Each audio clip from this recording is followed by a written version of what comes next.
오늘 주제는 교회는 함께 구하는 공동체입니다. 저희가 이제 복음과 하나님 나라라는 주제로 벌써 9번째 시간을 가지게, 9번째 맞죠? 9번째 시간을 가지게 되는데요.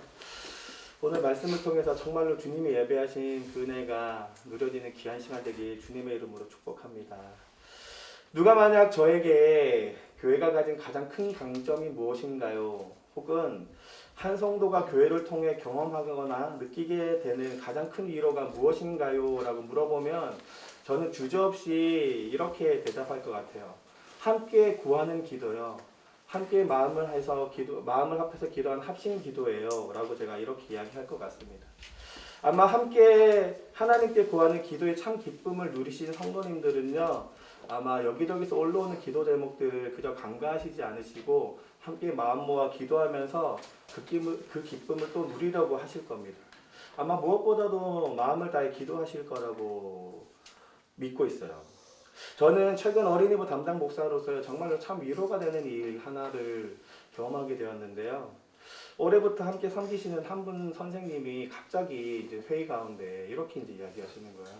이번 특세 가운데 아이들 이렇게 기도 제목들을 다 같이 모아가지고 프린트해서 나눠주는 게 어떨까요? 서로를 위해서 기도했으면 좋겠습니다. 이렇게 이야기하는. 그게 하루 전이었어요. 월요일날 시작하면 이제 주일날 그렇게 말씀을 해주셨는데 또 한 분 선생님이 맞아요. 저번에 특세 때 보니까 누구랑 서로 막 대화하면서 너 기도 제목이 뭐니? 내 기도 제목이 이런 거고 너 기도 제목을 위해서 내가 기도할 테니까 너도 좀 함께 기도해 줘. 이런 모습을 봤다는 거예요. 그 아름다운 모습이 이번에 조금 주어졌으면 좋겠다 싶어가지고 급하게 기도 제목을 모아가지고 이제 프린터에서 현장에서 나눠 주었어요. 아마 그 프린터물을 받으신 성도님들도 계실 겁니다. 사랑하는 성도 여러분, 교회가 하나로 되었다는 것은요, 서로 기도의 능력을 맛볼 수 있는 관계가 되었다는 것입니다. 내일 남의 일을 구분하지 않고 모든 것이 내일처럼 기도하면서 그 기도의 응답을 함께 경험하는 것이 바로 교회 공동체예요. 특히나 한 영혼을 위해 함께 기도하며 그 은혜를 경험할 때 참으로 기쁩니다. 아마 대부분 이런 마음이 들었을 수 있을 것 같은데요. 저는 제가 하나님을 인격적으로 만났을 때 딱 제일 먼저 떠올랐던 사람이 누구냐면 저희 이모님들이었어요. 저희 진짜 이모들. 저희 이모가 3명 있는데 이모들이 하나같이 저를 위해서 다 권사님이시거든요. 다 저를 위해서 진짜 기도를 했겠구나 생각이 딱 드는 거예요. 하물며 지나가는 사람조차도 나를 보면서 누군가 나를 위해서 기도했을 수 있겠다. 그리고 그 기도 응답이 나의 마음을 변화시켰겠다. 이런 생각이 든 적이 있거든요. 아마 회심하신 모든 성도님들 그런 경험 아마 있으실 것 같아요. 그런데 제가 오늘의 본문을 유심히 보면서 내가 함께 구하는 기도에서 정말로 가장 중요한 것을 놓치고 있었던 건 아닌가. 함께 합심 기도하자는 그 기도 제목 중에 가장 중요한 기도 제목을 내가 놓치고 산 건 아닌가. 이런 생각이 좀 들게 되면서 제 신앙생활을 좀 돌아보게 되었는데요. 그것을 함께 좀 나눠보고자 합니다. 우리 성도님들은 함께 구하는 기도 제목에서 함께 꿈꾸는 영역을 어떻게 설정하고 계신지요? 무엇을 꿈꾸고 계시고 어떤 기도 제목을 나누고 계십니까? 혹시 특히나 이 교회를 위해서 기도하자고 할 때 어떤 기도 제목을 함께 나누면서 기도하고 계신지요? 오늘의 본문은요, 한 세 사람 된 공동체로서 한 목소리로 부르짖을 때 우리가 잊지 않아야 될 정말로 중요한 가치를 이야기해주고 있습니다. 오늘의 본문의 시작은 이러므로라고 시작돼요. 앞에서 이야기하는 모든 것을 정리하며 마무리하는 단계인 거죠. 바울은 제가 지난 시간에 이야기한 것처럼 1, 2장을 통해서 교회의 가치가 무엇이고 정체성이 무엇인지 설명한다고 그랬어요. 그리고 3장까지 딱 마무리하면서 교회의 이론적인 걸 이야기하고 4, 5, 6장을 통해서 교회의 하나됨을 위해서 어떻게 노력해야 되는지 실천적인 제언들이 기록되어 있다고 했습니다. 1, 2장의 이론적인 것들을 가장 마무리하는 단계가 지금 3장이에요. 그리고 14절부터 이러므로라고 하면서 이제 결론으로 내어 짚고 있습니다. 한마디로 요약해서 이 바울이 이러므로 시작하면서 기도 제목들을 막 나열하고 있거든요. 14절. 내가 이런 기도 제목을 통해서 진짜 내가 꿈꾸는 교회가 너희 에베소 교회에서 드러났으면 좋겠다. 이렇게 지금 바라고 있는 것이죠.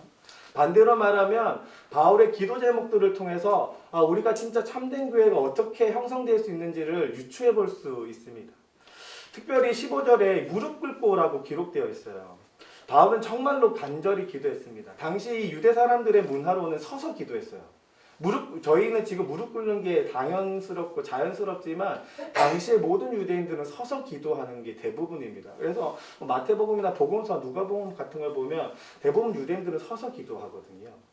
무릎 꿇고 기도한다는 건 진짜로 간절한 기도를 표현하는 겁니다. 그래서 구약 성경을 보면 무릎 꿇고 기도한다. 그럼 그 사람이 진짜 심리적으로 하나님께 정말로 간구한다고 볼 수 있는데, 지금 바울은 진짜 무릎 꿇고 간절한 마음으로 우리 에베소 교회를 위해서 지금 기도하고 있는 거죠. 이렇게 간절히 기도하는 바울의 기도 제목은 크게 두 가지로 나눌 수 있고요. 세부적으로는 네 가지로 다시 또 나누어 볼 수 있습니다. 14절부터 19절이 하나의 기도 제목이고 20절부터 21절이 또 하나의 기도 제목입니다. 그리고 14절부터 19절이 한 큰 기도 제목을 위한 네 가지 기도 제목들로 지금 형성되어 있습니다. 그것이 16절부터 기록되어 있는데 한 절씩 좀 자세히 보면 이렇습니다. 첫 번째 기도 제목은 16절로 시작돼요. 16절입니다. 그의 영광의 풍성함을 따라 그의 성령으로 말미암아 너희 속사람을 능력으로 강건하게 하시오며. 바울은 가장 먼저 속사람의 강건함을 꿈꾸었습니다. 겉사람이 아니라는 뜻이에요. 바울은요, 속사람과 겉사람을 자주 사용했습니다. 육체의 소욕과 죄의 유혹을 따르는 것을 겉사람으로 표현하고 내주하시는 성령과 그의 법을 따르는 것을 속사람으로 표현했어요. 그리스도의 은혜로 인해서 우리의 인격이 변화된 지점, 그것이 바로 속사람입니다. 언약하신 그대로 우리의 마음이 부드러워지고 하나님의 범이 심긴 것이 바로 이 속사람이에요. 바울이 말하는 이 속사람에 대해서 로마서 7장 22절부터 23절 이렇게 이야기하고 있는데요. 로마서 7장 22절입니다. 내 속사람으로는 하나님의 법을 즐거워하되 내 지체 속에서 다른 한 법이 내 마음의 법과 싸워 내 지체 속에 있는 죄의 법으로 나를 사로잡는 것을 보는도다. 하나의 마음이 정말로 하나님의 뜻을 따른다고 하면 또 다른 마음이 하나님의 법을 따르지 못하게 한다는 거예요. 이 마음이 바로 겉사람이라는 마음이고, 속사람은 하나님을 뜨겁게 즐겁게 따르려고 하는 마음이죠. 고린도후서 4장 16절은 또 이렇게 기록합니다. 그러므로 우리가 낙심하지 아니하노니 우리의 겉사람은 낡아지나 우리의 속사람은 날로 새로워지도다. 바울은 분명 내면의 변화되는 지점에 먼저 집중했어요. 속사람이 날로 새로워지는 것을 꿈꿨고 이것을 가장 큰 가치로 여겼습니다. 하지만 주위를 한번 잘 돌아보세요. 교회를 꿈꾸면서 우리는 가장 먼저 무엇에 집중하고 있죠? 교회의 내면을 꿈꾸는 것보다 오히려 화려한 외면에 집중하는 경우가 너무나 많아요. 교인이 늘어나고 사역이 많아지고 전문화되고 많은 사람에게 우리의 교회의 이름이 높아지는 것을 꿈꾸는 게 사실 우리의 기도 제목들로 많이들 채워져 있습니다. 하지만 바울은 지금 이야기하는 것처럼 겉사람에 치중하는 것이 아니라 속사람에 지금 치중하고 여기에 집중을 가장 먼저 하고 있어요. 왜냐하면 안목의 정욕과 이생의 자랑 등에 완전히 걸려 넘어지지 않기 위해서이죠. 요한일서 2장 25절은 이렇게 기록합니다. 이 세상에 있는 것들을 사랑하지 말라. 누구든지 세상을 사랑하면 아버지의 사랑이 그 안에 있지 아니하니 이는 세상에 있는 모든 것이 육신의 정욕과 안목의 정욕과 이생의 자랑이니 다 아버지께로부터 온 것이 아니요 세상으로부터 온 것이라. 이 세상도 그 정욕에 지나가되 오직 하나님의 뜻을 행하는 자는 영원히 거하느니라. 아멘. 정말로 가장 중요한 것은 겉이 치중되는 것이 아니라 속의 내면이 다져지는 것이 정말로 중요합니다. 사랑하는 성도 여러분, 우리는 가장 먼저 교회의 속사람을 먼저 생각해야 되고 한 성도로서 나의 속사람을 먼저 집중해야 합니다. 교회의 본질은 내면이에요. 가장 중심적인 가치는 성령으로 날마다 새로워지는 것입니다. 이 지점이 바로 속사람. 우리는 여기에 가장 큰 기도 제목을 두어야 하는 것이죠. 중요한 것은 왜 바울이 이렇게 속사람을 먼저 가지고 기도 제목을 가지고 이야기하고 있을까요? 바울은 속사람이 제대로 세워지기 시작하면 에베소 교회를 위해 바울이 꿈꾸는 두 가지 큰 기도 제목이 이루어질 수 있다고 생각했기 때문이에요. 오늘의 말씀을 통해서 우리도 속사람이 강건해지면서 바울이 꿈꾸는 두 가지 기도 제목을 위해 함께 기도해보는 시간이 되길 주님의 이름으로 축복합니다. 교회를 향한 바울이 꿈꾸는 기도 제목 첫 번째는요, 사람의 사랑이 가득한 교회를 소망했어요. 첫 번째 큰 기도 제목은 바울의 두 번째 작은 기도 제목부터 그 이유들이 연결되고 있습니다. 17절 전반부입니다. 믿음으로 말미암아 그리스도께서 너희 마음에 계시게 하시었고, 속사람이 강건해지기 시작하면 그 마음 가운데 그리스도가 계시게 되는 거죠. 계속해서 계시게 된다고, 계속해서 내주하게 된다고 이야기합니다. 바울은 속사람과 속사람에 거하시는 그리스도께 집중하고 있어요. 속사람이 강건해지며 더 나아가 그리스도의 임재함, 내주함에 지금 집중하고 있는 것이죠. 다음 세 번째 기도 제목으로 연결됩니다. 17절 후반부부터 18절입니다. 너희가 사랑 가운데서 뿌리가 박히고 터가 굳어져서 능히 모든 성도와 함께 지식이 넘치는 그리스도의 사랑을 알고, 이렇게 속사람이 강건해지고 그리스도가 내주하기 시작하시면 어떤 일이 벌어지냐면 그리스도의 사랑을 알게 된다는 거예요. 그렇게 돼서 그리스도의 사랑으로 충만해지길 지금 이야기하는 겁니다. 그리고 이어서 마지막 작은 네 번째 기도 제목 19절입니다. 그 너비와 길이가 높이와 깊이가 어떠함을 깨달아 하나님의 모든 충만하신 것으로 너희에게 충만하게 하시기를 구하노라. 여기까지 정리하면요, 바울은 무엇보다도 성도 간의 사랑에 대해서 지금 이야기하는 거예요. 속사람이 강건해지고 그로 인해서 그리스도가 내주하시게 되고, 그러면서 그리스도의 그 크신 사랑을, 그 깊이가 어떠한지 넓이가 어떠한지 알게 되면서 그 사랑으로 점점점 충만해지는 교회를 꿈꾸고 있는 겁니다. 지난 시간 우리는 한 세 사람 된 공동체가 교회라는 것을 알게 되었어요. 우리는 그리스도로 인해서 재창조된, 새롭게 된 존재들입니다. 서로 개별적 존재가 아니라 이제 공동체적 존재가 되었어요. 특별히 사람의 몸으로 표현된 한 몸 된 지체가 되었습니다. 그래서 한 세 사람이라고 표현합니다. 그리고 이 한 세 사람 된 공동체의 인격과 존재를 표현하는 것이 바로 사랑이에요. 하나님을 만나면 사람을 대하는 태도가 바뀝니다. 그리스도로 은혜를 입은 자 중에서 정말로 자기중심적인 마음이 이타적인 마음으로 변화되지 않는 사람이 없어요. 속사람이 날로 강건해지고 그 사랑을 더욱더 깨달아가면서 사랑이 드러나는 존재가 되는 것이죠. 그리고 서로 그 사랑으로 얽히고 설키고 된 한 세 사람 된 공동체가 바로 이 교회입니다. 사도 바울이 왜 이렇게 사랑에 대해서 강조하고 있을까요? 왜 사람 간의 관계를 이렇게 중요하게 여기고 있을까요? 요한계시록 2장 1절부터 4절은 이렇게 이야기합니다. 에베소 교회의 사자에게 편지하라. 오른손에 있는 7뼈를 붙잡고 7 금촛대 사이를 거니시는 이가 이르시되, 내가 내 행위와 수고와 내 인내를 알고 또 악한 자들을 용납하지 아니한 것과 자칭 사도라 하되 아닌 자들을 시험하여 그의 거짓된 것을 내가 드러낸 것과 또 내가 참고 내 이름을 위하여 견디고 게으르지 아니한 것을 아노라. 그러나 너를 책망할 것이 있나니 너의 처음 사랑을 버렸느니라. 요한계시록 2장은요, 그 유명한 에베소 교회에게 보낸 편지입니다. 에베소 교회는 어느 순간 사랑이라는 가치를 잃어버렸어요. 그 이유는 한 가지입니다. 우리가 알고 있는 이 교리라는 이론에 너무 목매이기 시작했고, 교리를 통해서 누군가를 가르치고 누군가 이단을 정죄하고 이단을 드러내는 이 사역에 너무나 큰 초점이 있었던 거예요. 그들에게는 성과가 중요했고 사역이 중요했습니다. 사랑이란 가치는 어느 순간 첫 번째가 아니라 두 번째, 세 번째, 네 번째 끝의 가치가 되어버린 거죠. 사랑하는 성도 여러분, 가장 먼저 그리스도의 사랑을 회복하는 우리가 되길 주님의 이름으로 축복합니다. 교회를 위해 기도할 때 무엇보다도 사랑의 회복을 꿈꾸는 우리가 되길 소망합니다. 교회가 성장하는 것에 있어서 누구보다도 사랑이 충만해지는 교회를 꿈꾸길 정말로 소망해요. 특별히 이번 5월이 어떠한 때보다 사랑이 회복되는 달 되길 소망합니다. 무엇보다도요, 가정에 이 사랑이 회복되면 좋겠어요. 가장 작은 교회의 단위, 바로 가정이잖아요. 부부고 가정인데 이 교회 공동체 가운데 가장 주님의 사랑이 드러나는 5월이 되었으면 좋겠습니다. 어린이부 교육자로서 늘 우려되는 게 있어요. 뭐냐면 날이 갈수록 부모와 아이가 기능적이고 기술적인 관계로 이렇게 형성된다는 거예요.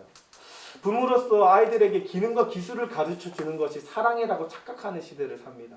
그래야 우리 아이들이 더 나은 삶을 살아가고, 내가 아이들에게 더 많은 것을 가르쳐줘야 얘는 사랑받는다고 착각해요. 그뿐만 아니라 나이가 점점 먹을수록 아이들의 학원 개수가 점점 많아지고 가방의 무게를 점점 늘리는 것이 내가 지금 엄청난 사랑을 해준다고 착각하는 시대를 살아갑니다. 그뿐만 아니라 아이들에게 용돈을 많이 주어주고 아이들이 하고 싶은 걸 해주는 것, 그래서 내가 돈을 많이 벌어야 되고 내 사회적 지위가 높아지는 것이 아이를 사랑해주는 거라고 착각해요. 하지만 진짜 사랑은요, 아이가 정말 무엇을 원하는지 그 마음의 내면의 중심을 바라보고 아이와 인격적인 교류를 하는 겁니다. 기술적인 걸로 대체할 수 없는 게 사랑이고 기능적인 것으로 대체할 수 없는 게 사랑입니다. 특별히 이번 5월 달에 모든 마음을 좀 잠시 내려놓고 아이들과 함께 추억을 좀 공유하고 시간을 좀 공유하고 아이들에게 미소를 되찾아주고 우리 안에 사랑이 드러나는 정말로 귀한 5월 되길 주님의 이름으로 축복합니다. 두 번째, 교회를 향한 바울이 꿈꾸는 기도 제목은요, 하나님의 사랑이 가득한 교회를 소망했어요. 제가 이번 주 어떤 한 교회 청년부 목사님의 설교를 듣는데 이런 말씀을 하시는 거예요. 잘 들어보세요. 사람의 선택에는 가장 중요하게 생각하는 가치가 담깁니다. 때론 선택이라는 것에 포기라는 것이 동반되기 때문입니다. 먹고 싶은 음식이 많지만 그 많은 메뉴 중에서 하나를 선택한다는 것은 다른 맛있는 것을 포기한다는 의미잖아요. 그죠?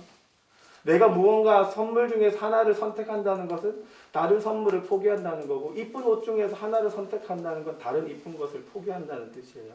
이렇게 무엇인가 선택한다는 것은 어떤 포기를 동반하는, 그래서 가장 중요한 가치를 내가 선택하는 게 바로 이 선택의 순간입니다. 제가 이 말을 듣는데 문득 이런 생각이 드는 거예요. 하나님이 나에게 만약 이 어린이부를 위해서 선물 한 가지를 준비하신다면, 그리고 그 많은 것 중에서 너의 그 기도 응답, 그 많은 기도 중에서 내가 딱 한 가지만 응답해 주겠다라고 하면 나는 무슨 기도 제목을 가지고 기도해야 될까? 때론 다른 건 다 포기하고 가장 중요하고 중심적인 가치를 딱 선택해야 되죠. 만약 우리 성도님들은 기도하는 그 많은 가치들 중에서 특별히 좀 제안해서 교회를 위한 기도 제목 중에서 가장 큰 가치를 어디다 두고 딱 한 가지를 뭐로 선택하시겠습니까? 우리는 지난 5년 동안 많은 것을 경험했어요. 그리고 어떤 가치가 가장 크다고 또 어떤 가치를 포기해야 된다고 저마다 생각하는 기준들이 다 달라져 있습니다. 교회를 위해서 정말로 어떤 가치를 생각하고 가장 큰 가치를 부여잡으시겠습니까? 제가 또 이 주중에 분당우리 교회에 또 이제 최근에 꿈나무 꿈 프로젝트가 진행됐어요. 그래서 이제 소규모 조그마한 개척교회 목사님들이 또 지원해주는 프로그램이 시작되는데 그 중에 이제 한 사람 교회라고 이제 거기 담임 목사님 모신 거예요. 너무 익숙해서 한 사람 교회, 나 너무 많이 들어봤는데 제가 기억을 딱 돌려보니까 제가 우리 이제 그 신대원 때 같은 반에 있던 친구가 처음 개척할 때 같이 사역했던 그 교회예요. 지금도 같이 있더라고요. 그러니까 초창기 멤버예요. 마치 제가 개척할 때 우리 양 목사님과 함께 시작했던 것처럼 그때는 거의 그 협동하는 교역자처럼, 그러니까는 부교역자처럼이 아니라 합쳐서 같이 일하는 것처럼 이렇게 시작한 교회거든요. 그 교회가 지금 선정이 됐더라고요. 그리고 그 교회 이제 담임 목사님 나와서 이제 수요 설교회를 하는데 이렇게 이야기를 하는 겁니다. 상황이냐 임재냐 뭐 이런 이야기를 했어요. 상황을 선택할 거냐 임재를 선택할 거냐. 처음에 개척할 때 딱 그 공간이 저도 아직 안 가봤는데 한 100명 정도 꽉 찰 정도의 공간이라고 해요. 꽉 채우면 진짜 꽉꽉 채우면. 근데 개척하고 얼마 이제 안 돼가지고 날아다니는 파리를 막 보면서 사람이 없으니까 이 기도를 이렇게 한 거예요. 하나님, 파리가 좀 날아다니지 않고 사람이 좀 모이는 교회 되게 해달라고. 하나님, 좀 파리로 꽉꽉 채워지는 교회 말고 사람으로 좀 꽉꽉 채워지는 교회 되게 해주세요. 막 이렇게 기도를 했다는 거예요. 막 기도를 하는 순간 어느 순간 마음이 팍 변하기 시작했대요. 너 내가 얼마나 채워주면 너 만족하겠니? 네가 사람을 꽉꽉 채워달라고 하는데 얼마나 채워주면 너가 만족하겠니? 이런 마음이 그 기도하는 순간 들었대. 그러면서 기도하는 제목이 바뀌었다는 거예요. 아, 하나님, 이곳이 사람으로 채워지는 공간이 아니라 하나님으로 가득 채워진 공간 되게 해주시옵소서. 그렇게 기도 제목이 바뀌었다고요. 하나님, 사람으로 꽉꽉 채워진 교회가 아니라 하나님의 임재로 채워진 공간 되게 해주시옵소서. 그렇게 기도하기 시작하면서부터 한 사람, 두 사람 모이기 시작했다고 해요. 동일하게도요, 바울이 기도하는 순간 가장 큰 가치를 생각을 했고 가장 큰 가치를 마지막 기도 제목으로 올려드리고 있습니다. 그는요, 많은 교회를 세웠고 많은 교회가 성장하고 쇠퇴하는 것을 보았을 거예요. 우리가 너무나 잘 아는 것처럼 3차 전도여행을 떠나면서 많은 교회들을 세웠고 그 많은 수없이 많은 수많은 교회들이 어떤 가치들을 붙잡는지를 보았을 겁니다. 그리고 가장 큰 가치를 가지고 지금 기도하려고 해요. 20절부터 21절입니다. 우리 가운데 역사하시는 능력대로 우리가 구하거나 생각하는 모든 것에 더 넘치도록 능히 하실 이에게 교회 안에서와 그리스도 예수 안에서 영광이 대대로 영원 무궁하기를 원하노라. 아멘. 영원 무궁하기를 원하노라. 여기에 단어는요, 영원이 반복되어 있어요. 사실은 헬라어로 영원이라고 표현되어 있어요. 정말로 영원토록 하나님의 영광이 머무는 것을 강구했던 게 바로 바울입니다. 그 어떤 것보다 가장 중요하게 여긴 것이 하나님의 사랑이 가득한 곳이 되길 꿈꾸었던 게 바로 바울이에요. 사랑하는 성도 여러분, 바울은요, 지금 하나님이 어떤 사람인지 알고 있었어요. 우리 가운데 역사하시는 능력대로 구하거나 생각하는 것에 다 넘치도록 주실 분이라고 20절에 기록되어 있습니다. 바울은 다 알고 있었어요. 내가 무엇을 구하도 하나님 다 주실 분이라고. 하지만 그 많은 가치 중에서 가장 큰 가치를 선택한 것이 바로 하나님의 영광이 머무는 곳이었습니다. 사랑하는 성도 여러분, 우리는 어쩌면 지난 5년 동안 가장 큰 가치를 놓치고 있었는지도 몰라요. 코로나 일상이 회복되고 다시 움트고 있는 이때에 누구보다도 가장 큰 가치를 놓치고 있는지도 모릅니다. 우리는 무엇을 위해, 우리는 우리 교회를 위해 어떤 것을 지금 부르짖고 있습니까? 가장 두려운 것은 사람이 없는 교회가 아니라 하나님이 없는 교회예요. 무엇보다도 그리스도의 영광이 머문 우리 하늘꿈 교회 되기 주님의 이름으로 축복합니다. 기술과 사역을 꿈꾸기보다 하나님의 말로는, 사람의 말로는 표현할 수 없는 정말로 그 하나님의 영광이 머무는 곳 되길 소망해요. 제가 이제 방송실에 계속 있잖아요. 한 3개월째 있는데 너무 힘들어요. 잠시 예배 현장에서 살짝 떨어진 이 공간에 있는 것만으로도 너무 힘들어요. 그런데 그곳에서 제가 계속 보이는 게 뭐냐면 기술적인 것만 막 보이는 거예요. 음향적인 게 보이고 막 자막 제가 틀리는 게 보이고. 근데 어느 순간 제가 옛날 제가 그 뜨겁게 하나님 만나던 때를 되돌아보았는데요. 희한하게 그 교회만 가면 문을 딱 열고 들어가는 순간부터 마음이 막 녹는 거예요. 눈물이 막 나고. 하나님의 임재함이 느껴졌던 것이죠. 제가 회심할 때도 그 이모 교회를 가는데 그 크리스마스 때 이렇게 계단을 내려서 이제 지하로 내려가는데 계단에서부터 막 마음이 울컥울컥 하는 거예요. 눈물이 나고. 이거는 사람이 만들 수 있는 것이 아닙니다. 하나님의 임재함을 꿈꾸기 주님의 이름으로 축복합니다. 말씀을 마무리하려고 해요. 바울은 교회 정체성에 대해서 모든 것을 정리하면서 결국 사랑으로 마무리합니다. 사람 간의 사랑이 드러나는 교회를 꿈꾸었고 하나님의 사랑이 드러나는 곳을 꿈꾸었어요. 그것을 함께 꿈꾸면서 함께 먹고는 우리의 하늘꿈 교회 되게 주님의 이름으로 축복합니다. 우리 함께 찬양하며 나갈까요?